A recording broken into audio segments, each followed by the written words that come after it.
News 4 Jax starts right now with a breaking news alert. A local breaking news alert. Police say they've uncovered sexual and physical abuse of children at a local church dating back more than 30 years. The pastor and 2 other men have been arrested.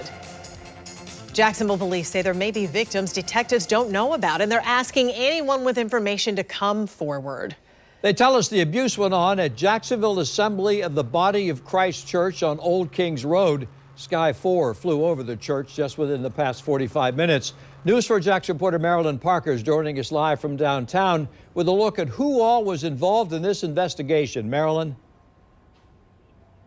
So within the last hour, we found out that the FBI was involved in this investigation. We know that the case has gone out of state with those 2 arrests of the men in Oklahoma. They were charged with capital sexual battery. Now, during Dial's first appearance here at J1, the judge said with this capital charge, he could be sentenced to life in prison.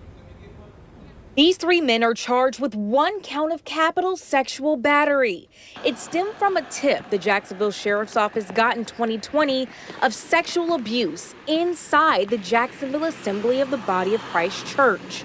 One of the men arrested, 78-year-old Paul Dial, is the church pastor.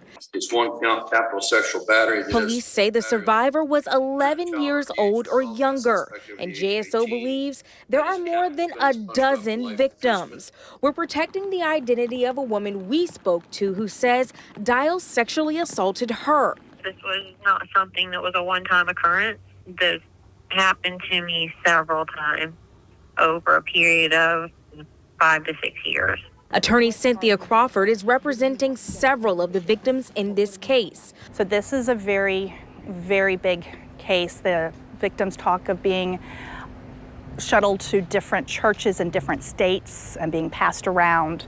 So this is a very, very sad situation, and we hope that it will end. Crawford says she's been working with the victims for about 5 years now. All of them were members of the church. They're both men and women, and some of them were 5 years old up to their teenage years. And I hope that the state attorney's office comes at them with the full force of the law and gets them on sexual battery.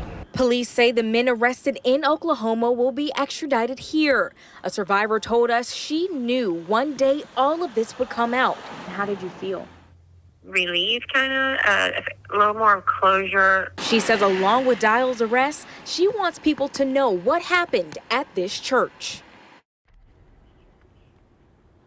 The Jacksonville Sheriff's Office says they worked with the U.S. Marshals, DCF, and the state attorney's office. Police also say they believe there are more witnesses and survivors in this case. So if you have any information, reach out to JSO or call Crime Stoppers where you can remain anonymous. We're live at JSO tonight. Marilyn Parker, Channel 4, the local station.